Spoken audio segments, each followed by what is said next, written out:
What's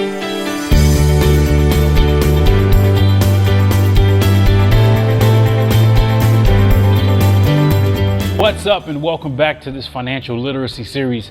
And in this segment, we're going to be talking about the money that people are already giving you that you might not be taking.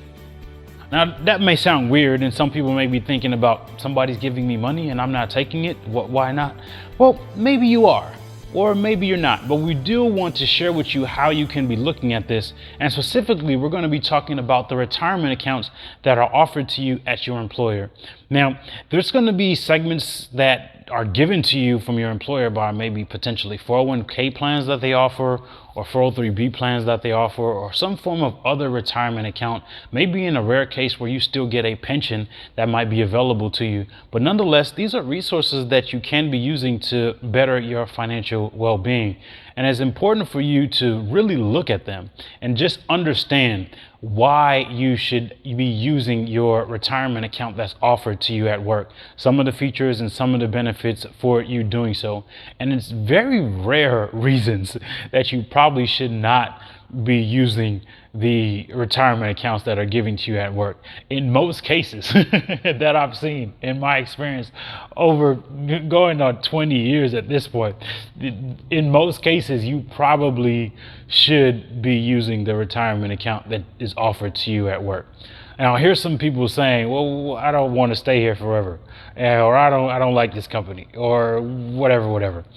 Well, probably even more incentive to do so, but that's a more individualized discussion. But I'll give you the bigger conceptual reason as to why you should be exploring and be clear on the retirement accounts that are offered to you at work.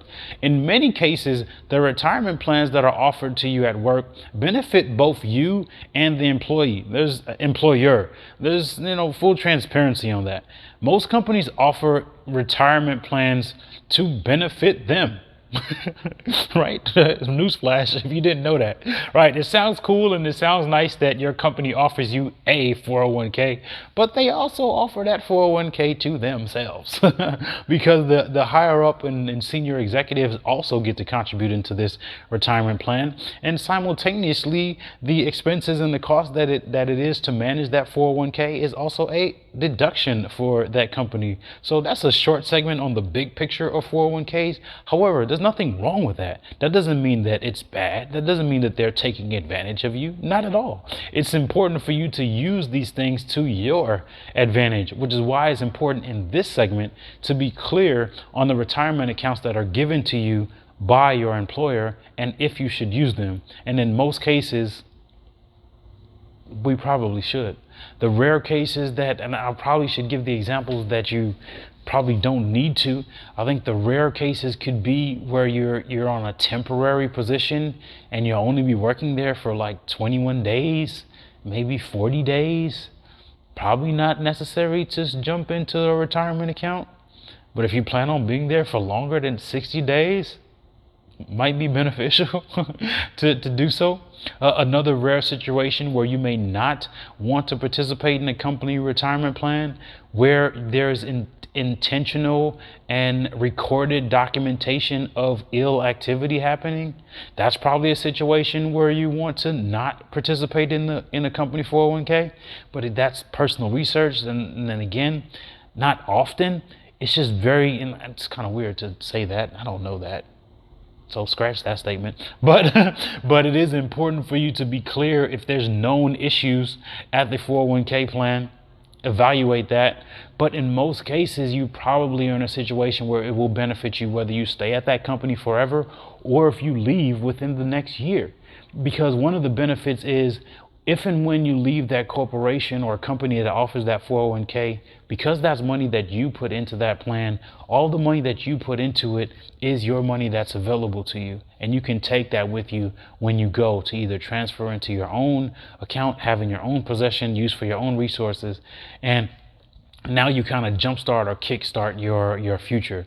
Additionally, another benefit of using your employer's retirement plan is that the automation, right? Coming back to the previous books that we mentioned before, and the Automatic Millionaire, you get to financial wealth by creating discipline and creating habits. Quite frankly, by having a system that does it for you, the direct deposit goes to your checking account, portions goes to your state municipality taxes, and portion goes to your retirement account. It's habit and discipline that automatically frees your mind up to do other stuff, focus on other areas of your wealth. So, think about that. It helps you get there with the discipline. Now, I hear some people thinking and saying, well, what if I have my own retirement account? Or what if I want to do it on my own? That's great. I commend you to do it. But I don't think that is to diminish the employer retirement plan that's available or get rid of it completely. In some rare cases, that might be the case. But again, rare cases. It's nothing wrong with using the combination of your personal retirement, your personal investment accounts that you're doing with your professionals and your coaches and your advisors, while simultaneously using your employer retirement plan. This is how wealth is built. It's using all of the resources that are available to you to your advantage. Now, this segment could go on forever because there's so many different retirement accounts. There's so many different options. There's so many things to think about. How much should you put? What percentage you should put? What if my company's matching? What if they're not matching? What if they match only a portion? Should they match later? Is it vested? Is it not vested? What does vested mean? Right? I hear all these questions. I get that. But I want these segments to be relatively short, to challenge your mind and open your mind to want to ask the right questions, to want to ask more questions to your advisor, to your consultants, to me, so that we can advise, to help, and so on, and go to a higher level. But it's important for you to have that conceptual knowledge to know that you should use this as a resource to enhance and be a part of your overall financial well-being, and not limit it or minimize it to such case. So, hope this is valuable. Make sure that you evaluate your employer retirement plans if they exist, and if they don't exist, even more so as to why you need to be planning and controlling your own financial wealth and well-being. So keep this in mind and revisit your plan to make sure that they're in line. As usual, remember, you can have every single thing in life that you want as long as you truly believe it. We'll see you on the next one.